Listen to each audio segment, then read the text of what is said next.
पंथिया जम वेद निराला नव ज्योति जगाने वाला।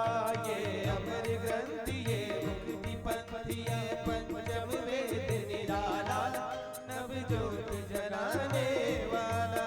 श्री राम यही घनश्याम यही राम यही घनश्याम यही राम यही घनश्याम यही राम यही घनश्याम यही। ये प्रभु महिमा की आरती पापियों को पाप से है तारती। भागवत भगवान की है आरती पापियों को पाप से है तारती। नारायण नारायण नारायण नारायण नारायण नारायण भज नारायण नारायण। श्री नारायण नारायण भज नारायण नारायण नारायण नारायण। श्री नारायण नारायण श्री नारायण नारायण नारायण नारायण नारायण नारायण। श्री नारायण नारायण श्री नारायण नारायण नारायण नारायण नारायण नारायण नारायण नारायण नारायण नारायण नारायण नारायण नारायण नारायण भज नारायण नारायण।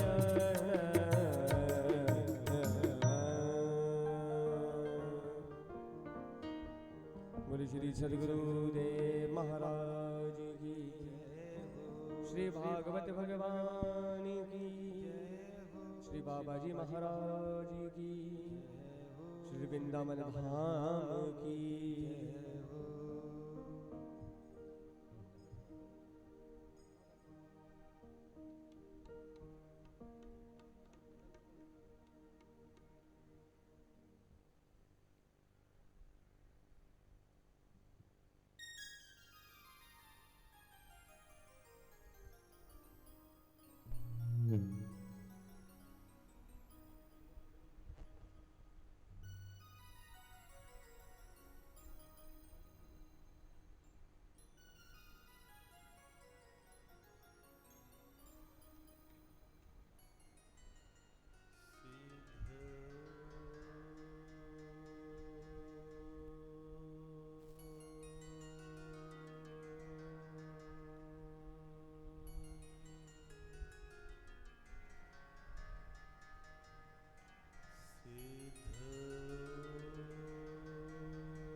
वंदना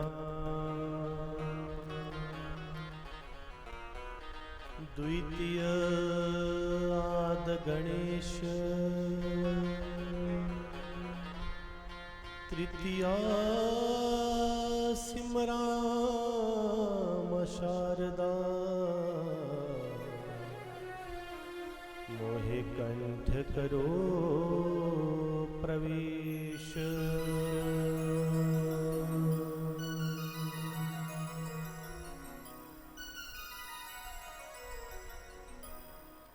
नमोऽस्तु गुरुवे तस्मै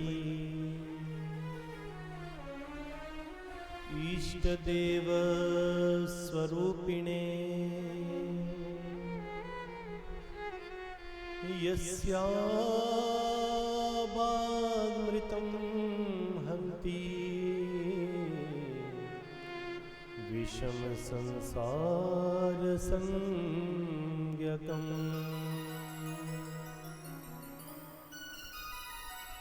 गुरुर्ब्रह्मा गुरुर्विष्णु गुरुर्देवो महेश्वरा गुरुर्साक्षात् परं ब्रह्म तस्मै श्री गुरुवे नमः।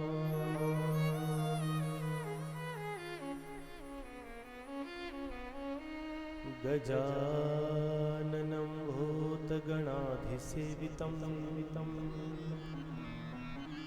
कपित्थजम्बोफलचारुभक्षणम् उमासुतं शोकविनाशकारकं नमामि विघ्नेश्वरपादपङ्कजम्।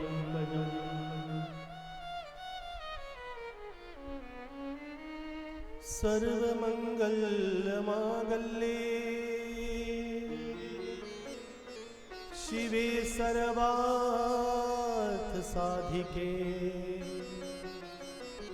शरण्ये त्र्यम्बके गौरी नारायणी नमोऽस्तुते।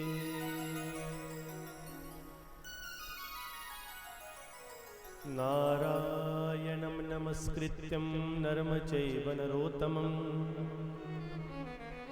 देवीं सरस्वतीं व्यासं ततो जयमुदीरयेत्।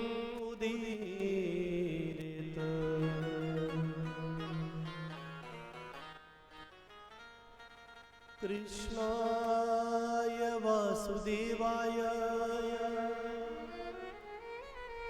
देवकी नंदनाय च नंदगोपकुमाराय गोविंदाय नमो नमः।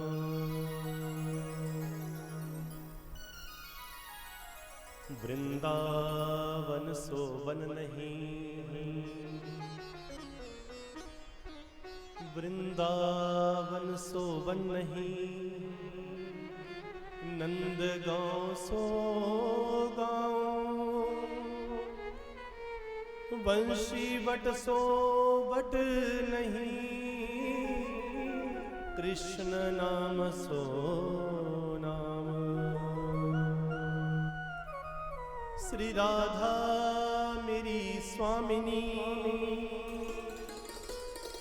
मैं राधे को दास जन्म जन्म मोहे दीजिए श्री वृंदावन को वास। वृंदावन के वृक्ष को वृंदावन के वृक्ष को मर्म न जाने कोई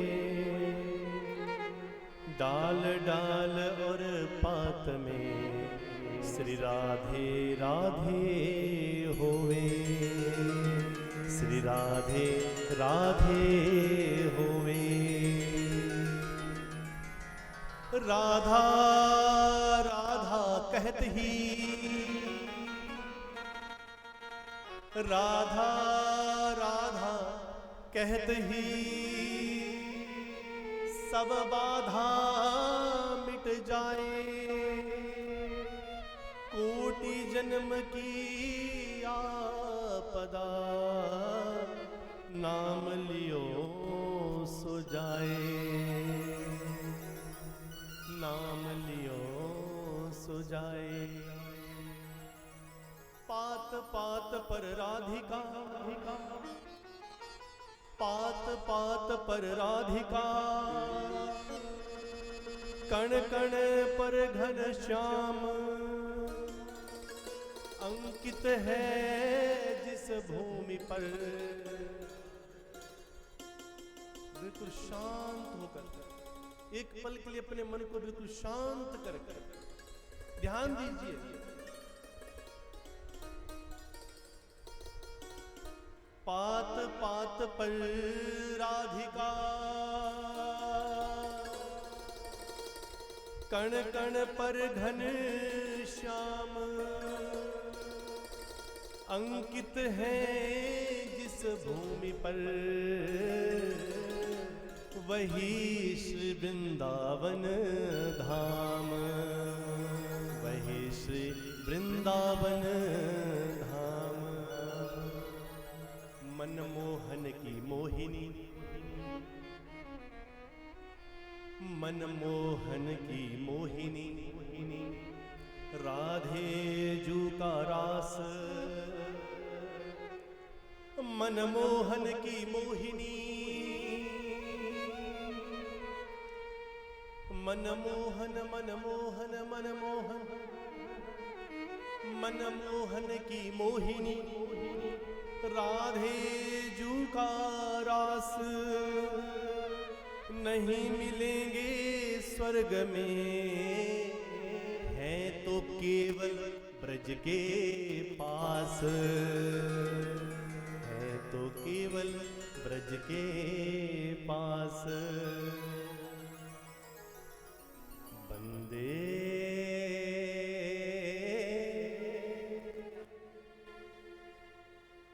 सब गोकुल के श्याम।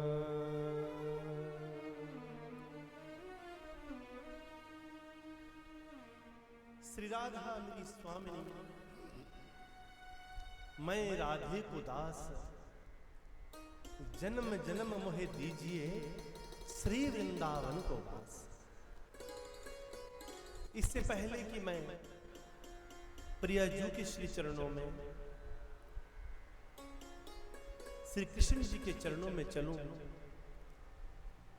सबसे पहले मेरे बिहारी जी के इस ब्रजधाम में, इस श्रीधाम में, मैं आप सभी गुरु प्यारी साध संगत का बारंबार स्वागत करता हूं, अभिनंदन करता हूं। ये पावन कथा, ये कृष्ण रस, जिसका हम सब रसास्वादन करने जा रहे हैं, ये कोटि कोटि जन्मों के बाद जब हमारे भाग्य का उदय होता है, तब कहीं ये पावन कथा मिलती है। और अगर कृष्ण धाम में बैठकर ही कृष्ण कथा मिल जाए तो फिर इससे आगे मैं क्या कहूं, मैं क्या कहूं, मैं क्या कहूं। देखिए, ब्रजवासी किसे कहा है? ब्रजवासी वो है जिसने पता नहीं कितने सुंदर कार्य कोटि कोटि जन्मों में किए होते हैं, और तब कहीं उन्हें ब्रज में जन्म मिलता है। कहा है, ब्रज में जन्म लेने वाले हर प्राणी को तो कृष्ण रूप कहा ही है, परंतु कहा है कि यहाँ का तिनका तिनका कृष्णमय है, यहाँ की धूलि का एक एक कण कृष्णमय है। ब्रजवासी किसे कहा? कहा 3 प्रकार के ब्रजवासी हैं। पहला ब्रजवासी वो है जो प्रभु की कृपा से ब्रज में ही पैदा हुआ और ब्रज में ही भगवान कृष्ण नाम जपने लगा, और यहीं पर भगवान नाम जपते हुए यहीं पर रहता था। दूसरे प्रकार का ब्रजवासी वो है जो ब्रज में जिसका जन्म हुआ, परंतु अपनी रोजी रोटी कमाने के लिए वो किसी अन्यत्र स्थान पर चला गया, परंतु उसने कृष्ण नाम नहीं छोड़ा, वो राधा नाम कृष्ण नाम रटता रहा। तीसरे प्रकार का व्रजवासी वो है जो कहीं अन्यत्र स्थान पर जिसका जन्म हुआ, पैदा हुआ, परंतु कृष्ण भक्ति ने उसे खींचा, कृष्ण ने उसे खींचा और दूसरे स्थान से उठकर वो ब्रज में आ गया, यहीं पर रहने लगा, यहीं पर नाम जपने लगा। तीनों प्रकार के व्रजवासी बड़े धन्य हैं, परंतु मेरे कृष्ण कहते हैं बड़ी दुख की बात है, बड़ी पीड़ा की बात है कि हम सब ब्रजवासी तो नहीं है। एक भक्त ने अपनी आंखों से अश्रु बहाते हुए श्री राधा जी को, श्री कृष्णा को याद करते हुए कहा कि बस जाऊं मैं वृंदावन में, कि बस जाऊं मैं वृंदावन में, ऐसी तो मेरी औकात न थी। हमारी ऐसी औकात नहीं, हमारी ऐसी भक्ति नहीं, हमारा ऐसा कोई कर्म नहीं कि हम यहां पर पैदा हो पाते या हम यहां पर बस जाएं, कि बस जाएं हम वृंदावन में, ऐसी तो हमारी औकात न थी। गर श्यामा प्यारी कर दे कृपा, तो मुश्किल की कोई बात न थी। बोली राधा रानी सरकार की जय हो। तो चौथा प्रकार का जो ब्रजवासी है, तीन प्रकार के ब्रजवासी आपने सुने, उनमें से हम एक भी प्रकार के नहीं हैं, परंतु चतुर्थ प्रकार का जो ब्रजवासी है, जो हम बन सकते हैं, कहा चौथे प्रकार का ब्रजवासी वो है जो ना तो ब्रज में पैदा हुआ, ना ही वो ब्रज में रहने के लिए आया, पैदा भी कहीं और हुआ और पूरी जिंदगी कहीं और ही रहा, पर एक पल भी जिसने कृष्ण नाम को, कृष्ण प्रेम को अपने हृदय से हटाया नहीं, वो चौथे प्रकार का ब्रजवासी है। और हम सब वो ब्रजवासी हैं जो चौथे प्रकार के हैं, परंतु कृष्ण इस चौथे प्रकार के ब्रजवासी को ही सबसे अधिक प्रेम करते हैं। तो इसलिए हे ब्रजवासियों, मैं आप सभी को प्रणाम करता हूं, इस भूमि को प्रणाम करता हूं। पूज्य पाद सतगुरु महाराज श्री श्री सिद्धयोगी बाबा जी, महामहिम संस्थापक एवं संचालक श्री सिद्धयोगी धाम, जिनके पावन कृपा से, जिनके पावन चरणारविंद की शीतल छांव को पाकर हमने ऐसा सुअवसर प्रदान प्राप्त किया कि हम सब ब्रज में पहुंचे और इस पावन कथा का श्रवण कर रहे हैं। मैं उन श्री चरणारविंद में बारंबार प्रणाम करता हूं। और आइए आपके भाव को इस ब्रज भूमि में, इस प्रभु की चरण रज में आपके भाव को मिला देने की एक कोशिश करता हूं। बंदे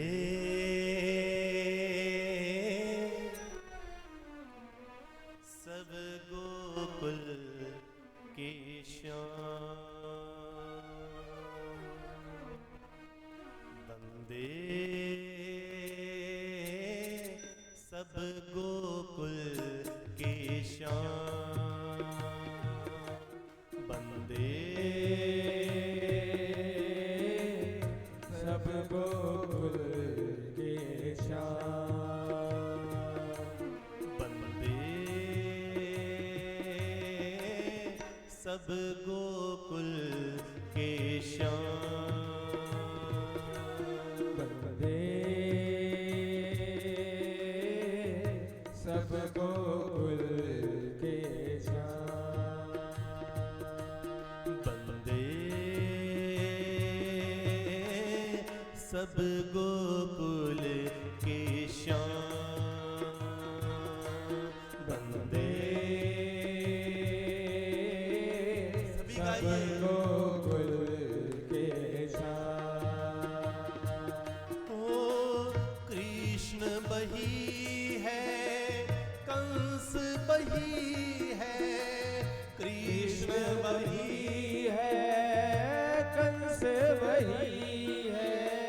कृष्ण बही है, कंस बही है, कृष्ण बही है, कंस वही है।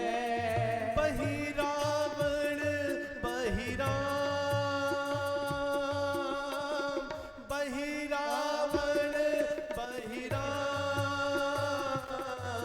बंदे। सब गोकुल के श्याम बंदे।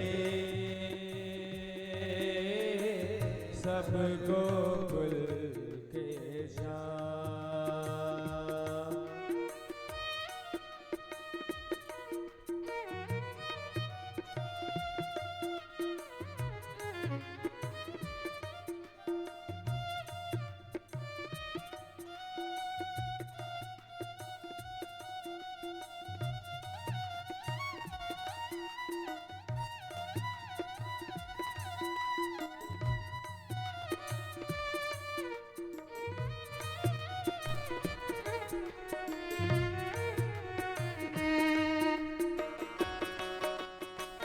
जरा प्रेम से आओ, ताली से आओ, भाव से।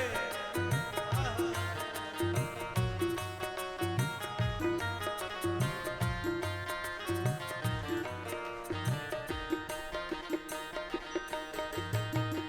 हर अंतर में हरि का वासा, हर अंतर में हरि का वासा। हर अंतर में हरि का वासा। हर अंतर में हरि का वासा। जीव फिरे क्यों दर दर प्यासा, जीव फिरे क्यों दर दर प्यासा। जीव फिरे क्यों दर दर प्यासा। जीव फिरे क्यों दर दर प्यासा। मन मंदिर से मूर्ख बंदे, मन मंदिर से मूर्ख बंदे, कोई बड़ा नहीं धाम बंदे। सब गोकुल के श्याम बंदे। सब गोकुल के श्याम। बंदे। सब गोकुल के श्याम बंदे। सब गोकुल के श्याम। श्याम।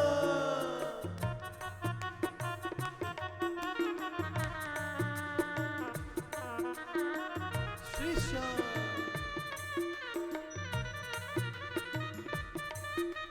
श्री राधे।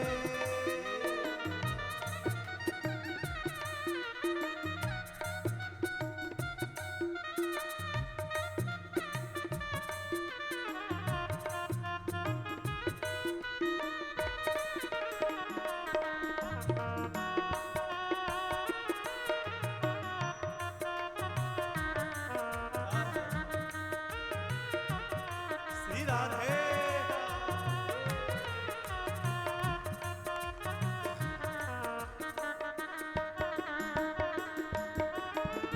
कर्म बुरा है, कर्म भला है। कर्म बुरा है,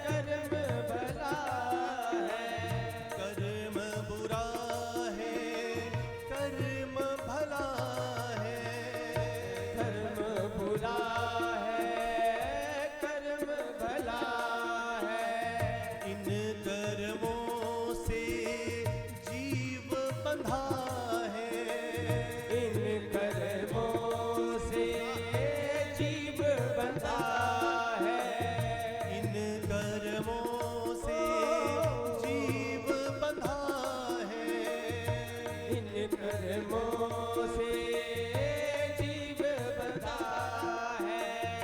अपने गुणों से कोई रावण, अपने गुणों से कोई रावण, अपने गुणों से राम बंदे सब गोकुल के श्याम, बंदे सब गोकुल के श्याम, बंदे सब गोकुल के श्याम, बंदे सब गोकुल के श्याम।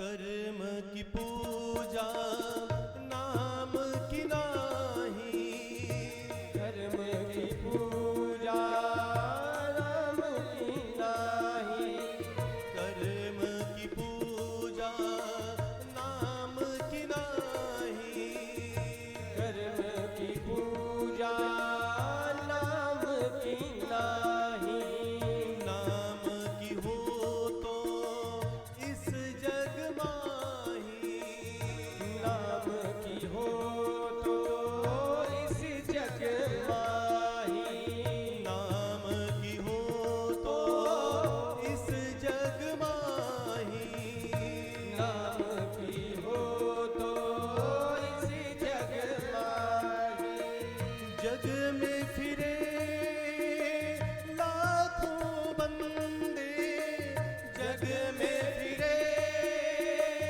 लाखों बंदे, धर के कृष्ण का नाम, बंदे सब गोकुल के श्याम, बंदे सब गोकुल के श्याम, बंदे सब गोकुल के श्याम, बंदे सब गोकुल के श्याम। कृष्ण बही है, कंस बही है, कृष्ण वही है, कंस वही है, कृष्ण बही है, कंस बही है, कृष्ण वही है, कंस वही है, बही रावण बही राम, बंदे सब गोकुल के श्याम, बंदे सब गोकुल के श्याम, बंदे सब गोकुल के श्याम, बंदे सब गोकुल के श्याम, बंदे सब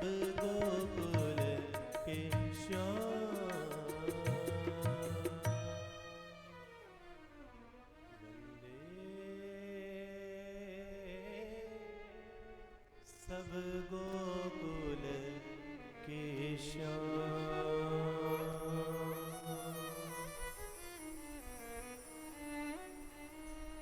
पूरा जगत जिनकी वंदना करता है, उन गोकुल के श्याम को, यशोदा नंदन को, नंद नंदन को हम बारंबार वंदना करते हैं, कोटि कोटि वंदना करते हैं। और वंदना करते हैं उन व्रज स्त्रियों की जिन्होंने भगवान के नाम को ऐसा गाया है कि उन व्रज स्त्रियों की चरणों की जो रज है वो भी इतनी पावन है कि उसको अपने मस्तक में लगाने मात्र से कई जन्मों का जो हमारा कोटि कोटि जो अपराध है वो भी क्षमा हो जाता है। प्रिय भक्तजनों, ये अतैव ही सौभाग्य की बात होती है जब हमें ये कथा मिलती है। द्वापर का जब विश्राम हो गया, कलयुग का जब आगमन हो गया और घोर कलयुग के प्रभाव से जीवात्माओं को बचाने के लिए जब हजारों वर्षों तक चलने वाले एक बहुत विशाल यज्ञ का संपादन हुआ, सौनक आदि ऋषियों ने जब एक बहुत विशाल यज्ञ रचाया और नैमिषारण्य धाम में श्री महाभाग सूत जी के मुखारविंद से जब इस पावन कथा का रसास्वादन आरंभ हुआ तो सबसे पहला प्रश्न यही पूछा कि हे सूत जी महाराज, हमें केवल ये बता दीजिए कि वो कौन सा पावन शास्त्र है जिसका श्रवण करने से हमारे एक नहीं समस्त जन्मों के पापों का नाश हो जाता है। अज्ञान ध्वांत विध्वंसा कोटि सूर्य संप्रभा सूताख्या ही कथा सारम मम कर्ण रसायनम। हमारे कानों में ऐसा रसायन प्रविष्ट कर दीजिए जिस रसायन का श्रवण करने से हमारा पूरा के पूरा इस शरीर का ही नहीं, मन से, वचन से, कर्म से किए गए पापों का भी जिससे समापन हो जाए, हमें वो रसायन सुना दीजिए। श्री महाभाग सूत जी कहते हैं, परम पवित्र पावन श्री कृष्ण कथा का श्रवण करने से, श्रीमद् भागवत महापुराण का श्रवण करने से जन्म जन्मांतर के जो पाप हैं वो भी समाप्त हो जाते हैं। शौनक आदि ऋषियों ने पूछा, इस कथा को सुनने से क्या होता है? बोला, इस कथा के सुनने से क्या नहीं होता। देखो, वास्तविकता में गूंगा बहरा वो नहीं, गूंगा वो नहीं जो बोल ना पाए, बहरा वो नहीं जो सुन ना पाए, लंगड़ा वो नहीं जो चल ना पाए, गूंगा तो उसे कहा जो कृष्ण नाम ना गा पाए, बहरा उसे कहा जो कृष्ण कथा का श्रवण करके भी, जो संतों के उपदेश का पालन करने के बाद भी जिसके अंदर जागृति ना हो, जिसके ऊपर कोई असर ना हो, उसे बहरा कहा। कृष्ण धाम की तरफ जो कदम न चल पाए उन्हें ही वास्तविकता में लंगड़ा कहा गया है। बोला, जन्मों जन्मों से जो लंगड़ा हो, जन्मों जन्मों से जो अंधा हो, जन्मों जन्मों से जो बहरा हो, जन्मों जन्मों से जो गूंगा हो, वो भी इस पावन कथा का श्रवण करने से धन्य हो जाता है, उसका लंगड़ापन दूर हो जाता है, उसकी आंखें देखने लगती हैं, उसकी आंखें देखने लगती हैं उस सूर्य को, जिस सूर्य में एक नहीं करोड़ों सूर्य का तेज है, जिसे परमात्मा कहते हैं, उस परमात्मा को देखना आरंभ हो जाता है जो इस पावन कथा का श्रवण करता है। बोला, कोई प्रमाण है क्या? तो देवी भक्ति ज्ञान वैराग्य का प्रसंग सुनाया। हमारी तरह, आपकी तरह जब इंसान दुखी होता है तो भगवान की शरण में आता है। बंधुओं, देवी भक्ति एक समय कलयुग के प्रभाव के कारण अपने पुत्रों ज्ञान वैराग्य सहित बूढ़ी हो गई। संतों ने कहा, वृंदावन चली जाओ। ध्यान से सुनिएगा मेरी माताएं, बहनें, देवियों, सज्जनों, भाइयों, देवी भगवती अपने पुत्रों ज्ञान और वैराग्य को लेकर वृंदावन आई। तीनों के तीनों कलयुग के प्रभाव के कारण बूढ़े हो गए थे। वृंदावन में राधे राधे नाम सुना, देवी भगवती फिर से तरुणी हो गई, फिर से नवयुवती हो गई। परंतु उनके दोनों पुत्र ज्ञान और वैराग्य बेहोश के बेहोश पड़े रहे, बिल्कुल अचेत हो गए, बेहोश हो गए, मूर्छित हो गए। नवयुवती वो देवी भगवती यमुना के तट पर पहुंची। किसी ने कहा यमुना के तट पर मेरे कृष्ण रास रचाते थे, वहां पर जाओगी तो सारे दुख दूर हो जाएंगे। देवी भगवती ने अपने दोनों पुत्रों ज्ञान वैराग्य को, एक का सिर एक तरफ रखा, दूसरे का सिर एक तरफ रखा, रोई, उठो मेरे पुत्रों, उठो मेरे पुत्रों। फिर भी ज्ञान वैराग्य जागृत नहीं हुए। देवर्षि नारद का आगमन हुआ। नारद जी ने देवी भगवती को विलाप करते हुए सुना। नारद जी ने पूछा, भगवती क्या हुआ देवी? देखो मेरे पुत्र, एक माँ जिसके दो दो पुत्र जो बिल्कुल युवक होने चाहिए वो बूढ़े हो गए हैं, बेहोश हो गए हैं, मैं करूं तो क्या करूं? भगवान के धाम में आकर भी वृद्धावस्था दूर नहीं हुई। भगवान के धाम में आकर भी ज्ञान वैराग्य जागृत नहीं हुए। तब नारद जी ने परमात्मा को याद किया, विशालापुरी में घोर साधना की, आकाशवाणी हुई, देवी भगवती उनके पुत्रों ज्ञान वैराग्य को भागवत की कथा सुनाओ। सोचिए, यमुना के तट से देवी भगवती अपने पुत्रों ज्ञान और वैराग्य को संग लेकर सनकादि महात्माओं के पास गई। हरिद्वार के पास आनंद घाट में कथा सुनी। उस कथा का श्रवण करने से ज्ञान और वैराग्य जागृत होने लगे। जैसे ही ज्ञान वैराग्य के कानों में ये पावन कथा गई तो ज्ञान वैराग्य जागृत होने लगे। महाराज खड़े होकर नाचने लगे। जिस कथा का श्रवण करने से ज्ञान वैराग्य जाग जाएं, उसे ही भागवत कहा है। पर ध्यान दीजिएगा, वृंदावन में आकर भी ज्ञान वैराग्य नहीं जागा, यमुना के तट पर आकर भी ज्ञान वैराग्य नहीं जागा।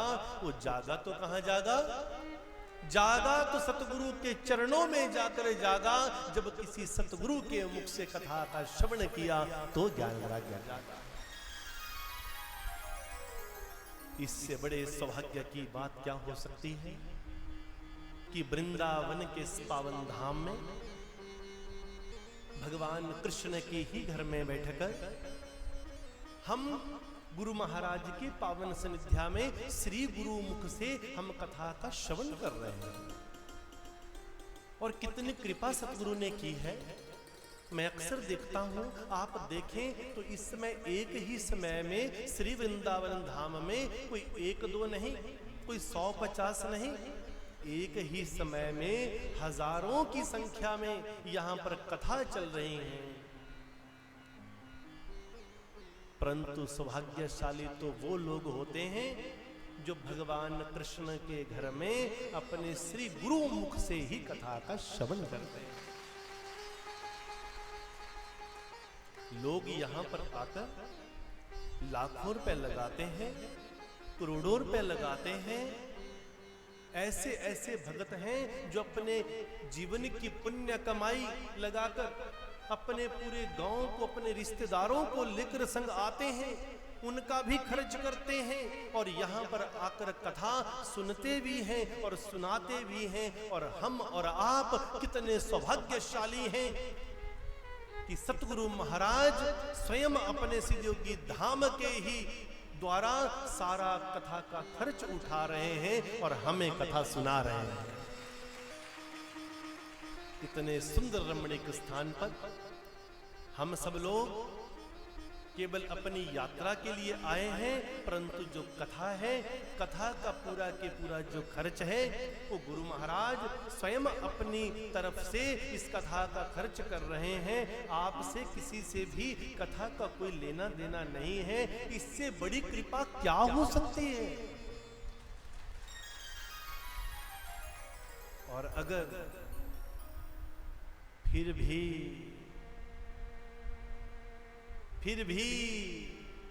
अगर हमारे अंदर की उद्विग्नता शांत ना हुई, अगर फिर भी हमारे अंदर का उफान शांत ना हुआ, अगर फिर भी हमें आनंद ना आया, तो आनंद कब आएगा?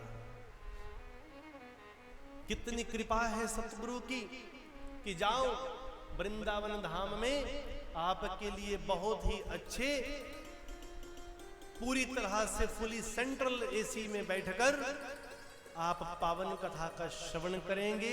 इतने आनंद से कथा का श्रवण करेंगे कि एक पल के लिए भी आपका ध्यान कथा से बाहर जा ही नहीं सकता महाराज, जा ही नहीं सकता।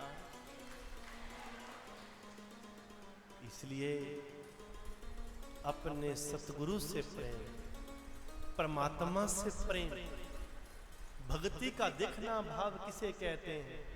आज कथा की केवल भूमिका चल रही है, 15-20 मिनट में कथा को विश्राम दे देंगे, क्योंकि पहले दिन आपके आने में भी आप जानते हैं कितने दूर से आप लोग आए हैं। कितनी भी कोशिश करें, परंतु सब कुछ हो तो वही जो राम रचि राखा। शांत रहने में, परमात्मा के नाम में खोए रहने में जो आनंद है वो किसी में नहीं। भक्ति देखो, एक बार भगवान कृष्ण और अर्जुन बैठे थे, पीछे वाले मेरी माताएं बहनें भाई आवाज आ रही है? क्लियर आवाज आ रही है? एक बार भगवान कृष्ण और अर्जुन बैठे थे। अर्जुन के मन में कुछ अहंकार आ गया। भगवान कृष्ण ने सोचा मैं अर्जुन के इस अहंकार का दमन करूं।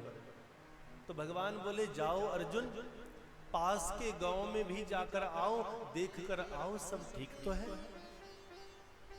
अर्जुन उस गांव में घूमते हुए गए तो गांव के बीचों बीच में एक बड़ा सुंदर पीपल का वृक्ष था, और उस पीपल के वृक्ष के नीचे बड़ा सुंदर चबूतरा बना हुआ। वहां पर एक ब्राह्मण जिसने जनेऊ धारण किया हुआ था, हाथ में नंगी तलवार लेकर यहां वहां देख रहा था। अर्जुन को लग रहा था कि मैं बहुत बड़ा भगत हूं। अर्जुन जब उस गांव में पहुंचा तो क्या देखा, एक ब्राह्मण नंगी तलवार हाथ में लेकर, मयान से निकाली हुई तलवार हाथ में लेकर खड़ा था और चारों तरफ देख रहा था। बोला मेरे सामने आएगा तो काट दूंगा। अर्जुन धीरे से गए, बोला भैया देखने में आप ब्राह्मण लग रहे हैं, आप किसको ढूंढ रहे हैं, आप किसे काटने की बात कर रहे हैं? तो ब्राह्मण बोला मैंने अर्जुन नाम का एक व्यक्ति सुना है, मैं उसका इंतजार कर रहा हूं, चारों तरफ से ढूंढ रहा हूं, अगर वो मुझे मिल जाए तो उसकी गर्दन काट दूंगा।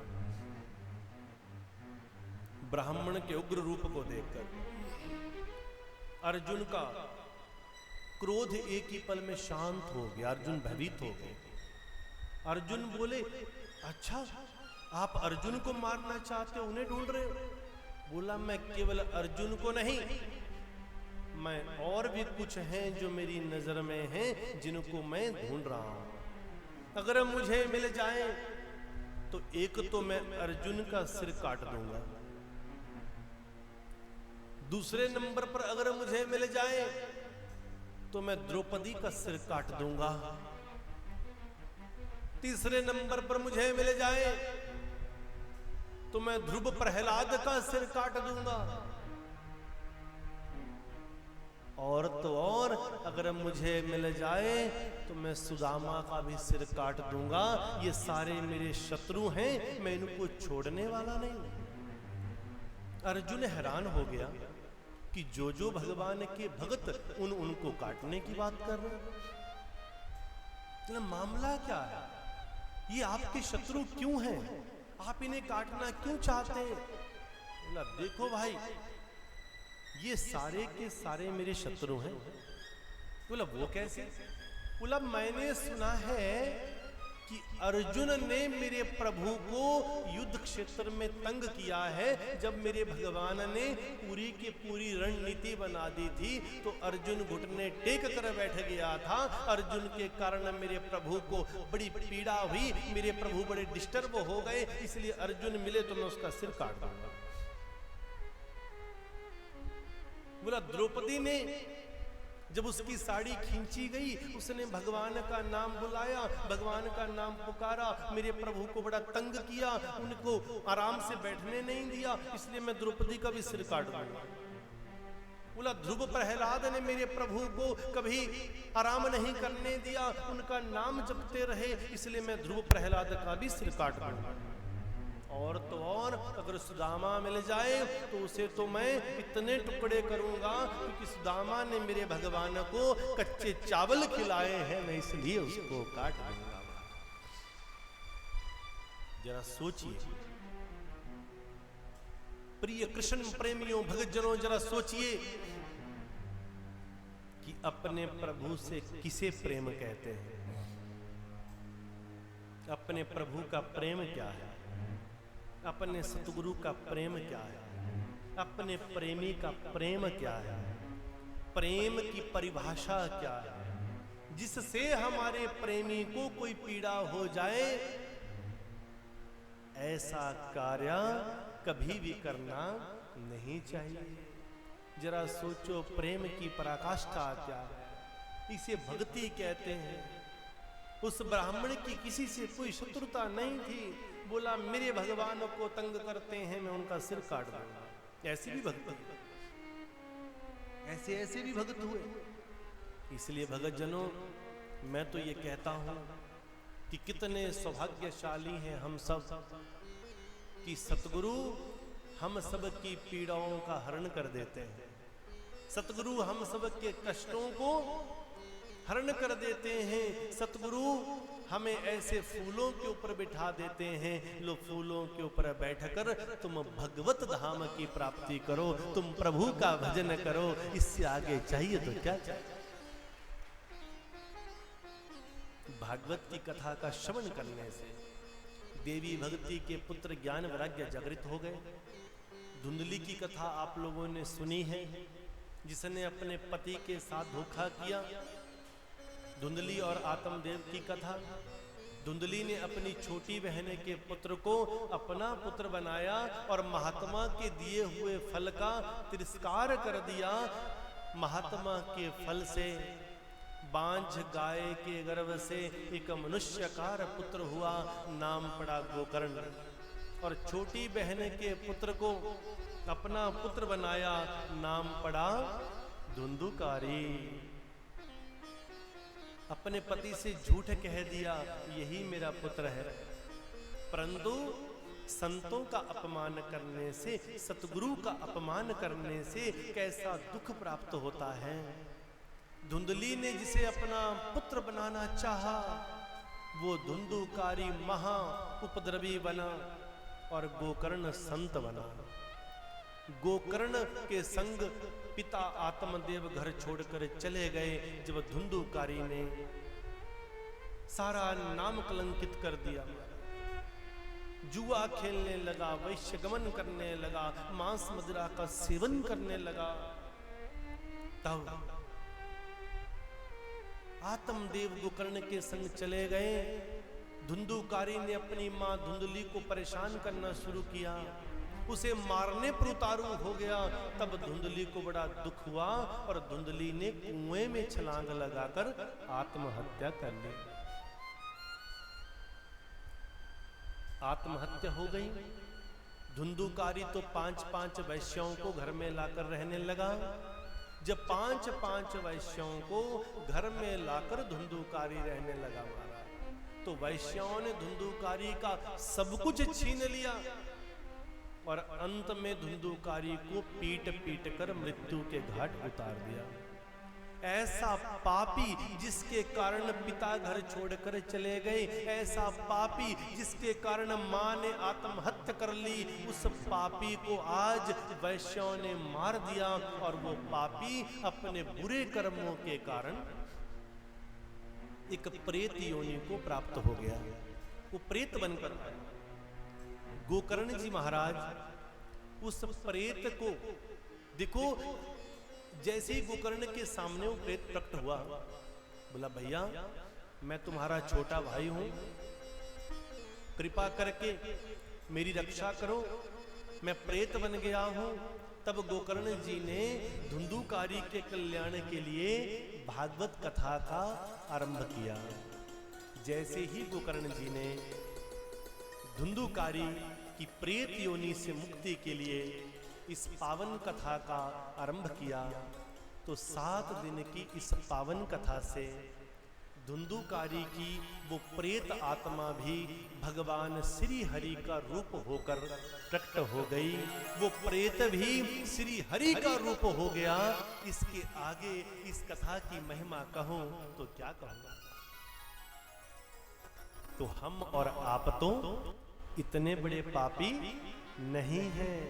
इतने बड़े पापी भी इस कथा का श्रवण करके धन्य हो गए, तो हम और आप तो शायद इतने बड़े पापी नहीं होंगे। तो भक्त जनों, मैं आप सभी से निवेदन करता हूं कि इन 7 दिनों का पूरा फायदा उठाना। ये 7 दिन हम भगवान श्री राधा जी के चरणों में, भगवान श्री कृष्ण के चरणों में बिताने जा रहे हैं, और आगे के 2 दिन हम भगवान श्री रामचंद्र जी की जन्मभूमि श्री रामलला जी का दर्शन करके, नैमिषारण्य का दर्शन करके भी हम इस पावन यात्रा का आनंद लेंगे। आपने कितनी बार जब जब भागवत कथा का श्रवण किया होगा, तो पहले दिन की कथा में प्रसंग आता है कि ये कथा कहां पर शुरू हुई?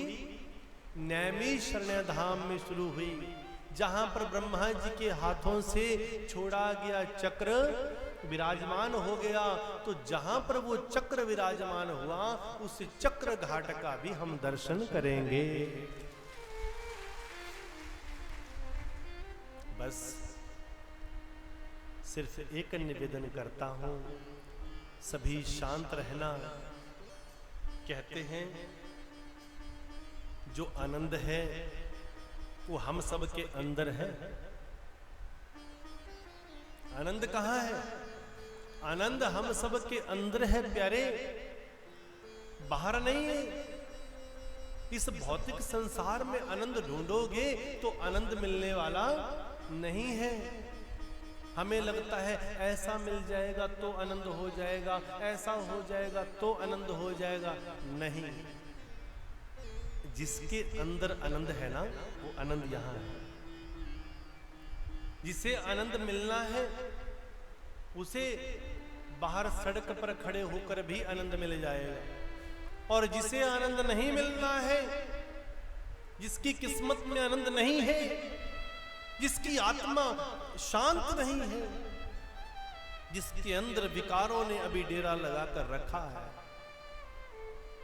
उसे तो चाहे आप अच्छे से अच्छे एसी रूम में बैठा दो, फिर भी आनंद आने वाला नहीं है, फिर भी शांत चित्त होने वाला नहीं है।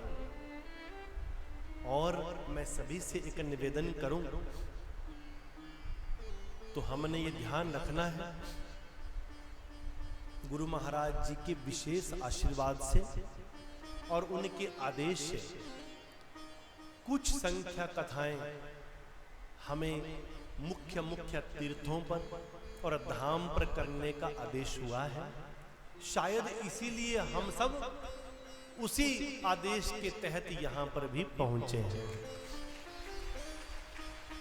मैं सच कहता हूं, चाहे हम कितनी ही बार वृंदावन आए हों, परंतु अगर हम केवल और केवल घूमने के लिए आए हों तो वो आनंद प्राप्त नहीं हो सकता। अगर हम वृंदावन में आकर कथा का श्रवण करते हैं तो परम आनंद प्राप्त हो जाता है। और बहुत से भक्तजनों ने प्रश्न किया कि पितृमोक्ष, पितरों की शांति के लिए, पितृदोष के निवारण के लिए सर्वश्रेष्ठ उपाय क्या है? जब धुंधुकारी की आत्मा प्रेत आत्मा बन गई, जब धुंधुकारी प्रेत बन गया, प्रेत आत्मा बन गई, तो उसकी मुक्ति के लिए गोकर्ण ने क्या किया? ध्यान से सुनिएगा। आज के जमाने में कई बार 4 किताबें पढ़कर व्यक्ति अपने को बहुत बड़ा ज्ञानी बन जाता है। किसी ने प्रश्न किया, गुरुदेव, आत्मा शरीर में रहती है, गलत शरीर करता है तो दंड आत्मा को भुगतना क्यों पड़ता है? शरीर में रहकर आत्मा जो भी कर्म करती है वो कर्म आत्मा नहीं शरीर करता है, तो दंड आत्मा को क्यों मिलता है? धुंधुकारी के शरीर ने पाप किए तो आत्मा प्रेत कैसे बन गई? तो ध्यान से सुनिएगा। मान लीजिए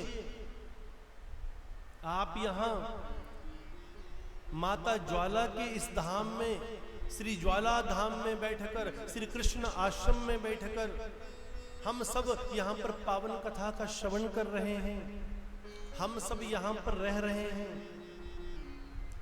जिस स्थिति में आपको ये हॉल या ये कमरे सौंपे गए हैं, अगर उसी स्थिति में आप आखिरी वाले दिन इसे बरकरार वापस नहीं सौंपते हैं तो क्या आपको यहां से कोई जाने देगा?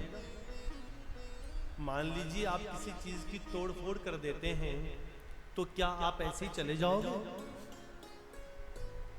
जिसके नाम पर कमरा बुक हुआ है उससे हिसाब मांगा जाएगा, भरपाई की जाएगी। आप किसी होटल में ठहरते हैं, आपने कमरा बुक किया, आपको कमरा सही सलामत दिया, आपने कमरे में बैठकर शराब पी, उल्टे सीधे काम किए, तोड़ फोड़ की, कुछ सामान तोड़ दिया, तो प्रातः काल में जब आप कमरा छोड़ने लगेंगे, जब आपका क्लियरेंस बिल बनेगा, तो उस समय जब तक आप पूरा के पूरा किसी भी डैमेज को, किसी नुकसान को पूरा नहीं करते हैं, तो क्या तब तक आप वहां से जा पाएंगे? समझ लीजिए उसी प्रकार से ये शरीर एक कमरा है जो हमने लिया है किराए पर। आत्मा हम सब हैं जो अंदर रह रहे हैं।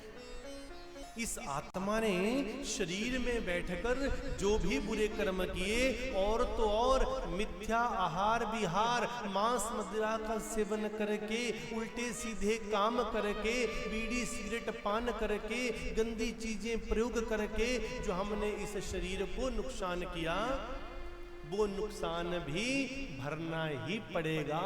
जब तक भरपाई नहीं होगी तब तक इस आत्मा को आगे से आगे, आगे से आगे, आगे से आगे पुनर्जन्म होता ही रहेगा। इसलिए अपने मन से, अपने वचन से, अपने कर्म से हम कोई भी पाप ना करें। कितना सुनहरा मौका मिला है, इन 7 दिन तक पूर्ण आनंद पाना है। पहले दिन हर चीज में थोड़ा बहुत डिस्टर्ब हो ही जाता है। इतनी भारी संख्या में आप लोग आए हैं, इतनी बड़ी व्यवस्था को बनाना इतना आसान नहीं होता है। मैं तो सिद्ध योगी धाम के उन बच्चों को बारंबार आशीर्वाद देता हूं और उनको साधुवाद देता हूं, उनको शुभकामनाएं देता हूं कि जिन बच्चों ने रात दिन पिछले 1 महीने से वो इस व्यवस्था में लगे हैं, और अभी पिछले 1 हफ्ते से तो ये 10-15 बच्चे सोए भी नहीं हैं ढंग से, और इतने इतनी बड़ी व्यवस्था उन्होंने बनाई है, इतनी सुंदर व्यवस्था इस पावन कथा के लिए बनाई है, इसके आगे हम कहें तो क्या कहें। बाकी कहते हैं कि पूर्ण कोई नहीं हो सकता, पूर्ण केवल और केवल परमात्मा है। इसलिए ये ध्यान रखना, हम यहाँ पिकनिक मनाने नहीं आए हैं, हम यहाँ पर केवल घूमने नहीं आए हैं, हम पिकनिक मनाने नहीं आए हैं, हम यहाँ पर कोई पार्टी ब्याह फंक्शन में नहीं आए हैं, हम यहाँ पर भगवान कृष्ण के धाम में भगवान कृष्ण को पाने के लिए आए हैं, हम उनसे मिल जाने के लिए आए हैं। तो इसलिए सबने क्या संकल्प लेना है, सभी शांत रहें, सहयोग करें। अगर हम कुछ सहयोग न कर पाए तो कम से कम हम शांत रहें, प्रभु का भजन करें, प्रभु का चिंतन करें। और इन 10-11 दिन का जो हमारा ये टूर है, इसका हम इतना भरपूर आनंद लें, इतना भरपूर आनंद लें कि हमने इन 10-11 दिनों को ऐतिहासिक बनाना है महाराज। इन दिनों को हमने ऐतिहासिक बनाना है, हिस्टोरिकल बनाना है। ये हमारे हृदय में, हमारे दिल में ये दिन ऐसे छप जाने चाहिए कि हम कभी भी इन दिनों को भूलें नहीं। और क्या करना है, छोटी मोटी चीजों की चिंता नहीं करते, छोटी मोटी चीजों की चिंता नहीं करते। अगर आप अभी, कल से हमारा यात्रा का भी आरंभ होगा और बहुत भगतजनों ने इस बार मेरे साथ हठ किया है कि आप भी सब जगह पर साथ चलेंगे, तो मेरा भी पूरा कोशिश रहेगी कि 99.9% मैं पूरी कोशिश करूंगा कि सब जगह पर मैं आपके साथ चलूंगा। परंतु बस सिर्फ एक विनती करूंगा कि सभी शांत रहें। अगर आप शांत रहकर सहयोग करेंगे तो बड़ा अच्छा होगा। हम समझें कि हमारे घर की तरह हमें हर प्रकार की व्यवस्था ठीक ठीक मिलेगी, तो ऐसा कभी भी नहीं हो सकता है।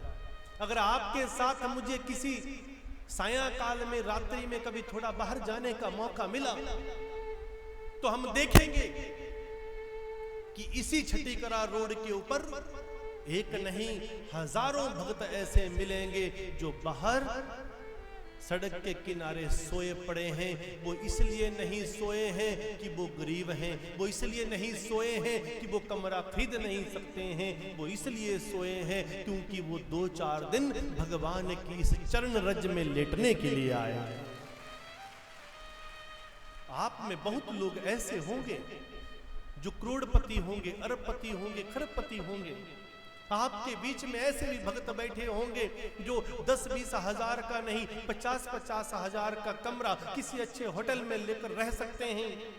परंतु मैं दावे के साथ कहता हूं, मैं भगवान के श्री चरणों में बैठकर कहता हूं कि आप 1 लाख रुपए का कमरा किसी 5 स्टार होटल में लेकर रह भी जाओगे तो भी आप उस आनंद को नहीं पा सकते जो इस ग्रुप में रहकर आप पाओ। जब आप 5 लोगों के साथ रहते हो, जब आप 10 लोगों के साथ रहते हो, जब आप 50 लोगों के ग्रुप के साथ चलते हो, जब आप सैकड़ों लोगों के ग्रुप के साथ चलते हो, तो हर रोज एक अलग आनंद आता है। एक दूसरे के साथ कहा ना, sharing is caring, sharing is caring. जो भी चीज हम एक दूसरे के साथ शेयर करते हैं, उसका अर्थ ये है कि हम एक दूसरे की केयर करते हैं। कल हम आश्रम से चले तो मेरी माताओं बहनों ने, एक ने नहीं कम से कम भी 50 माताओं बहनों ने हमारे लिए भोजन बनाकर लाया।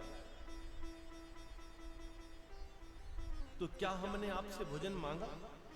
हो सकता है वो भोजन, सबका भोजन हम प्राप्त भी नहीं कर पाए, परंतु आपने अपने गुरु का नाम लेकर अपने घर से लाए उस पकवान को, उस भोजन प्रसादी को आपने सबने बांटा, तो समझ लो वो आपके सतगुरु ने ही उस भोजन को प्राप्त कर लिया। Sharing is caring. तो 7 दिन तक, 8 दिन तक, 9 दिन तक, 10 दिन तक क्या मन में ध्यान रखना, शेयरिंग इज केयरिंग। जो आपके साथ बुजुर्ग हैं, जो आपके साथ सीनियर सिटीजन हैं, उनको आप बेड के ऊपर विश्राम कराइए।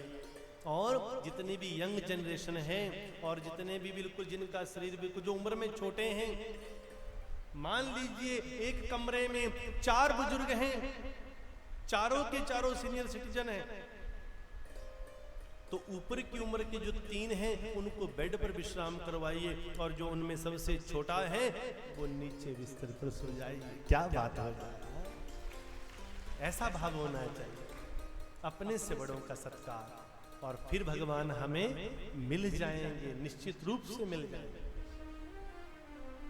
प्रतिदिन कथा के उपरांत, आज तो फिर भी थोड़ा लेट हो गए हैं, प्रतिदिन कथा के उपरांत मैं आप सभी से मिलने एक चक्कर, एक राउंड मैं हर कमरे में लगाने की पूरी कोशिश करूंगा। आपसे मिलूंगा, 1-1, 2-2 सेकंड मैं सबके पास आऊंगा। और जिनको लगता है कि सिद्धयोगी धाम में मिलने के लिए पूरा समय नहीं मिला, वो जो हमसे बात करना चाहते हैं उनसे यहाँ पर बैठ के बातें भी करेंगे और रात्रि को थोड़ा हरि नाम चर्चा भी करेंगे। परंतु ये सब कुछ कैसे संभव होगा? ये सब कुछ तभी संभव होगा जब हम सब शेयरिंग इज, जोर से बोलिए पीछे तक, पीछे वाले भाई बोलो, शेयरिंग इज केयरिंग। और फिर जब शेयरिंग इज केयरिंग होगी तो क्या होगा? मधुबन की लताओं में घनश्याम तुम्हें ढूंढूं। कौन कौन ढूंढना चाहते हैं? दोनों हाथ ऊपर कीजिए, दोनों हाथ ऊपर होने चाहिए। कौन कौन भगवान को ढूंढना चाहते हैं? और कैसे मिलेंगे भगवान? बाहर गलियों में नहीं मिलेंगे, सबसे पहले आपके अंदर मिलेंगे। आपके साथ जो रह रहे हैं वो कृष्ण हैं, आपके साथ रूम में जो माता बहन रह रही है वो श्री राधा जी हैं। Sharing is caring. मधुबन की लताओं में, आप गाएंगे सभी, मधुबन की, ऐसे नहीं, थोड़ी ऊंची आवाज, मधुबन की। अब पीछे वाले बोलेंगे मधुबन की, पीछे वाले फेल हो गए। भगवान शिव के चरणों में बैठे हैं, पीछे देखो एक बार सब, भगवान शिव के श्री चरणों में बैठे हैं आप, भगवान शिव के श्री चरणों में आपको स्थान मिला है और ऐसे बैठे जैसे पता नहीं क्या बात है। मधुबन की,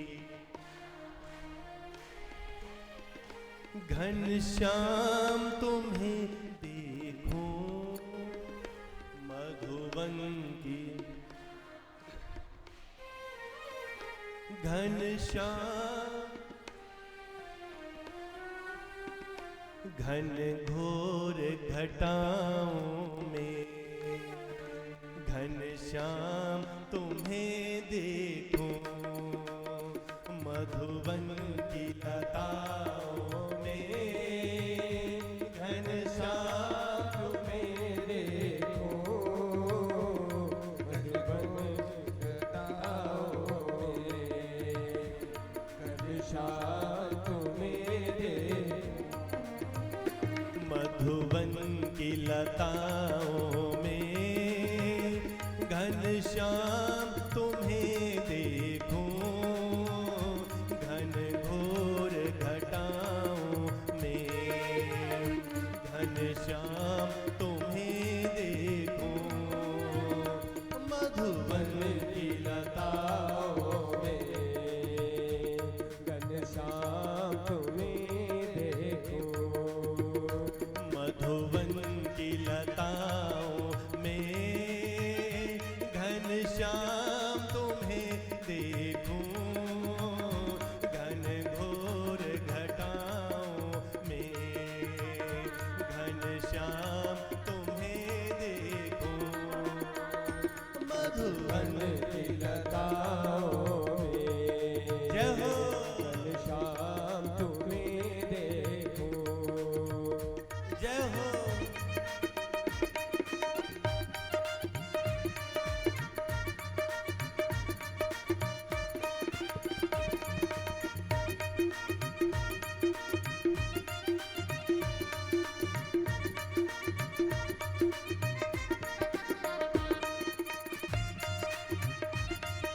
श्री राधे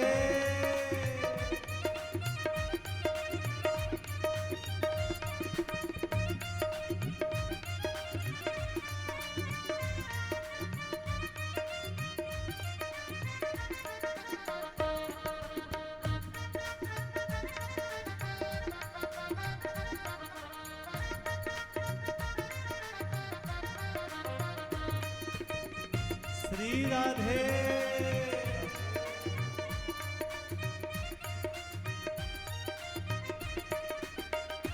यमुना का किनारा हो बहती हुई धारा हो यमुना का किनारा हो बहती हुई धारा हो।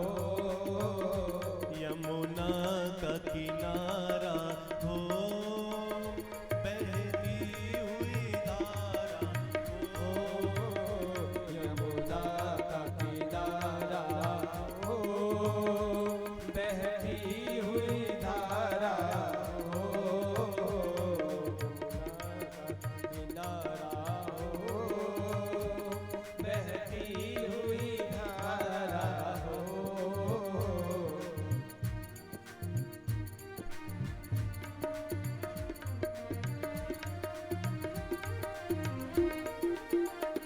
यमुना का किनारा हो बहती हुई धारा हो यमुना का किनारा हो बहती हुई धारा हो।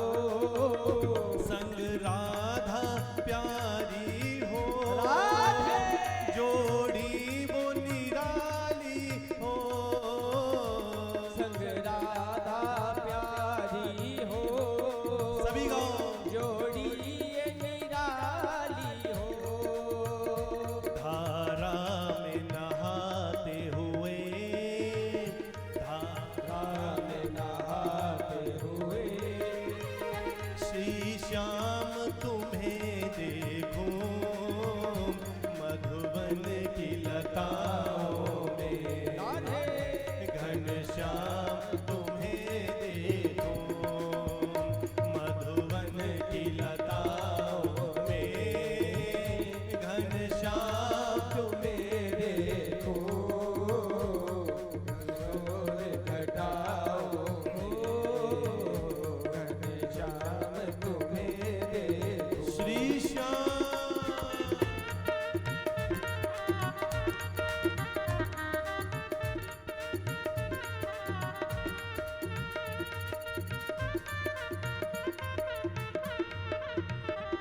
श्री राधे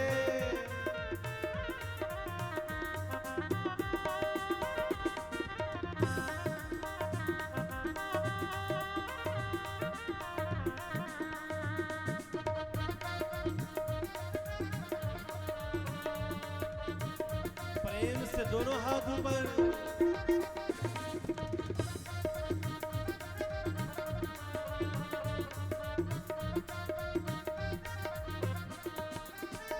सावन का महीना हो झूला भी रंगीला हो सावन का महीना हो झूला भी रंगीला हो। सावन का महीना हो झूला भी रंगीला हो सावन का महीना हो झूला भी रंगीला हो। चंदन की पटली हो रेशम की डोरी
बट न्यारा हो, वृंदावन प्यारा हो, बंसी बट न्यारा हो। कालिंदी के तट पर श्यामा तुम खड़े रहो, कालिंदी के तट पर श्यामा तुम खड़े रहो, श्यामा तुम खड़े रहो। फिर बंसी बजाते हुए, फिर बंसी बजाते हुए, राधे मेरी श्याम तुम्हें देखूं घन घोर घटाओं में, घन श्याम तुम्हें देखूं मधुवन की लताओं में, घन श्याम तुम्हें देखूं घन घोर घटाओं में, घनश्याम तुम्हें देखूं। मधुवन की लताओं में, घन श्याम तुम्हें देखूं घन घोर घटाओं में, घन श्याम तुम्हें देखूं मधुवन की लताओं में, घनश्याम तुम्हें देखूं घन घोर घटाओं में, घनश्याम तुम्हें देखूं। जय हो।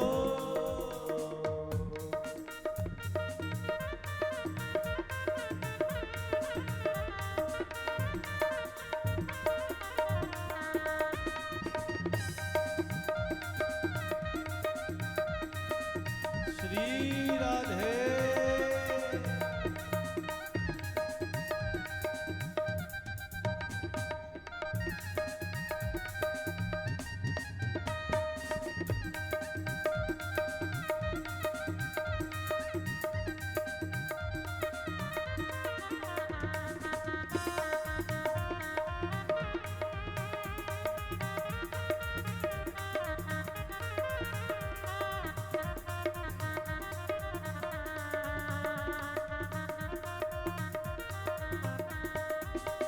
सब सखी सहेली हो और ग्वाले भी संग हो, सब सखी सहेली हो और ग्वाले भी संग हो, सब सखी सहेली हो ग्वाले भी संग हो, सब सखी सहेली हो और ग्वाले भी संग हो।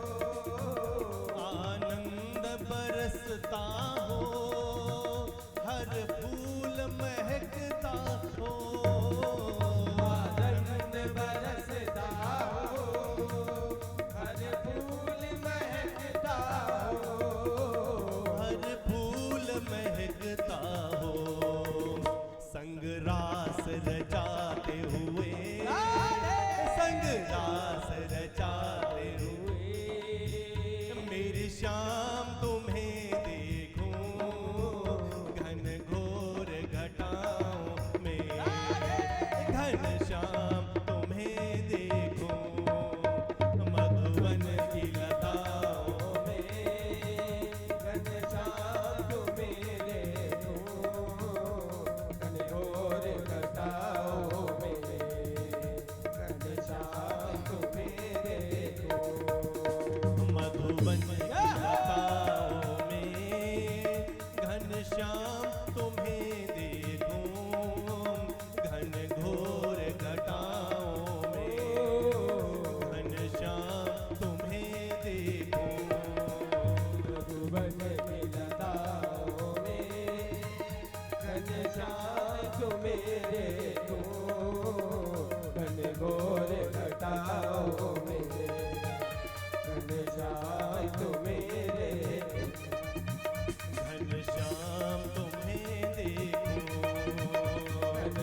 घनश्याम तुम्हें देखूं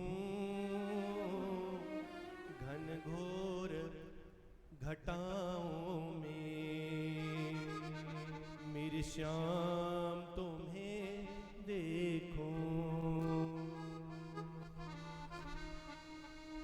आइए, दिन प्रतिदिन एक एक पल आनंद बढ़ता जाएगा। आज कथा को यहीं पर विश्राम। आप सभी के श्री चरणों में प्रणाम, क्योंकि मैं जानता हूं कि बहुत ज़्यादा थके हैं आप। मुझे तो कोई थकावट वैसे फील नहीं हो रही। वैसे आप सभी से पहले मेरी यात्रा शुरू हुई है और आप सब को अपने अपने कमरे में पहुंचाने के बाद मेरी यात्रा, जो आने की हमारी यात्रा थी, वो विश्राम हुई है। परंतु मुझे कोई थकावट नहीं। तो आइए, कथा को विश्राम। आप सभी के श्री चरणों में प्रणाम, भाव के साथ श्री जी के चरणों में, प्रिय जी के चरणों में, राधा रानी सरकार कृष्ण कन्हैया के चरणों में वंदना। कहा है कि हे श्यामा, तेरी गलियों में हम पहुंचे हैं, तेरी कुंज गलियों में पहुंचे, जहां पर बड़े से बड़ा पितृदोष मिट जाता, जहां पर सारे के सारे ग्रह नक्षत्र शांत हो जाते। याद रखना, वृंदावन धाम एक ऐसा धाम है जहां पर किसी भी ग्रह नक्षत्र का भी कोई प्रभाव चलता नहीं। अरे छोड़ो ग्रह नक्षत्र को, 33 कोटि देवी देवताओं का प्रभाव भी यहां चलता नहीं। इसीलिए कहा था, न गंगा न गया काशी, पुष्करम न प्रयागकम। न गंगा न गया काशी, पुष्करम न प्रयागकम, न तथा पावनम नृणाम यथा भागवती कथा।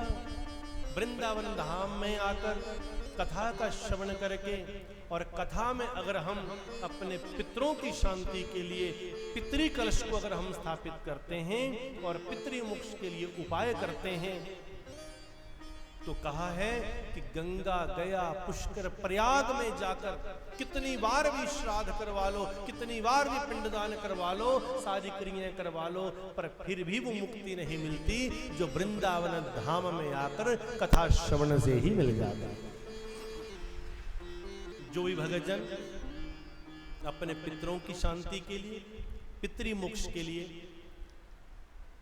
पितरी कलश स्थापित करवाना चाहते हैं, या आप एक दिन का यजमान बनकर अपने पितरों की शांति का उपाय करना चाहते हैं, तो आप समिति में हमारे मैनेजर साहब श्री रोशनलाल शर्मा जी से मिल सकते हैं, या फिर श्री अनिल ठाकुर जी हैं सरका घाट से, उनसे मिल सकते हैं।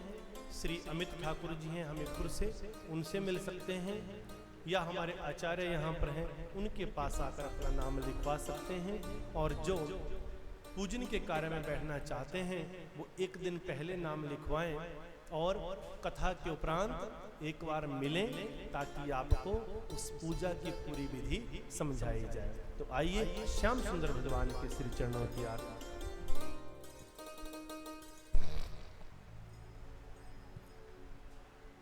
श्यामा तेरी आरती, कन्हैया तेरी आरती, सारा संसार करेगा हाथ जोड़ के। श्यामा तेरी आरती, कन्हैया तेरी आरती, श्यामा तेरी आरती, कन्हैया तेरी आरती, सारा संसार करेगा हाथ जोड़ के। सारा संसार करेगा हाथ जोड़ के। श्यामा तेरी आरती, कन्हैया तेरी आरती, श्यामा तेरी आरती, कन्हैया तेरी आरती,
हाथ जोड़ के। श्यामा तेरी आरती कन्हैया तेरी आरती सारा संसार करेगा हाथ जोड़ के। श्यामा तेरी आरती कन्हैया तेरी आरती सारा संसार करेगा हाथ जोड़ के। ब्रह्मादिक तेरो यश गावे। ब्रह्मादिक सभी गाइए। तेरो यश गावे। ब्रह्मादिक तेरो यश गावे। ब्रह्मादिक तेरो यश गावे। नारद शारद ध्यान लगावे। नारद शारद ध्यान लगावे। और करें जय जय जयकार करेंगे हाथ जोड़ के। श्यामा तेरी आरती कन्हैया तेरी आरती सारा संसार करेगा हाथ जोड़ के। श्यामा तेरी आरती कन्हैया तेरी आरती सारा संसार करेगा हाथ जोड़ के। सारा संसार करेगा हाथ जोड़ के।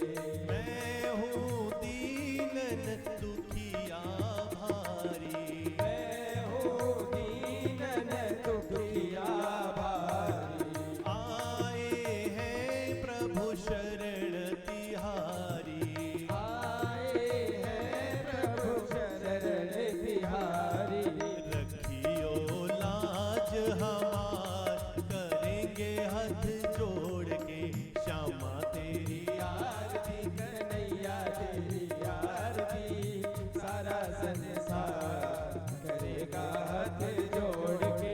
श्यामा तेरी आरती कन्हैया तेरी आरती सारा संसार करेगा हाथ जोड़ के।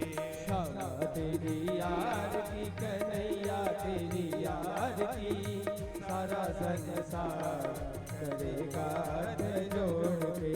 प्रेम सहित जो आरती गावे। प्रेम सहित जो आरती गावे। श्री राधा माधव को पावे। श्री राधा माधव को पाए। बाढ़ सुयस हो अपार करेंगे हाथ जोड़ के। श्यामा तेरी आरती कन्हैया तेरी आरती सारा संसार करेगा हाथ जोड़ के। श्यामा तेरी आरती कन्हैया तेरी आरती सारा संसार करेगा हाथ जोड़ के। श्यामा तेरी आरती कन्हैया तेरी आरती सारा संसार करेगा हाथ जोड़ के।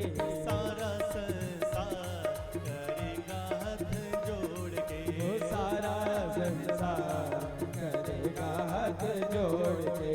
सारा संसार करेगा हाथ जोड़ के। वो सारा संसार करेगा हाथ जोड़ के।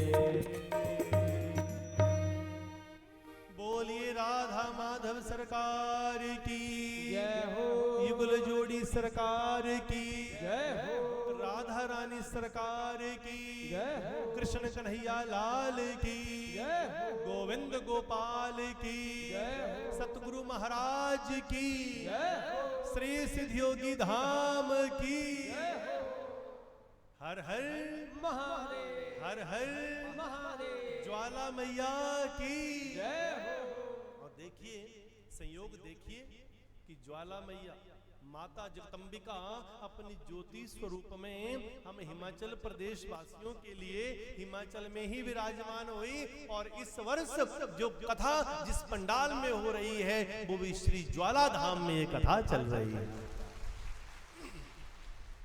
तो आइए बड़े भाव के साथ हम भागवत जी का शुभ आशीर्वाद प्राप्त करेंगे, कन्हैया जी का शुभ आशीर्वाद प्राप्त करेंगे। श्री राधे श्री राधे श्री राधे।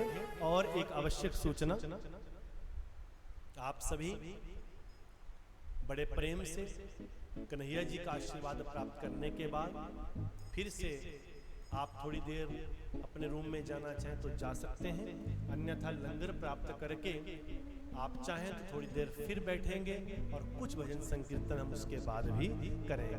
आइए एक बड़ा सुंदर सा भजन हम श्रवण करेंगे और भागवत जी का आशीर्वाद प्राप्त करेंगे। श्री राधे श्री राधे श्री राधे।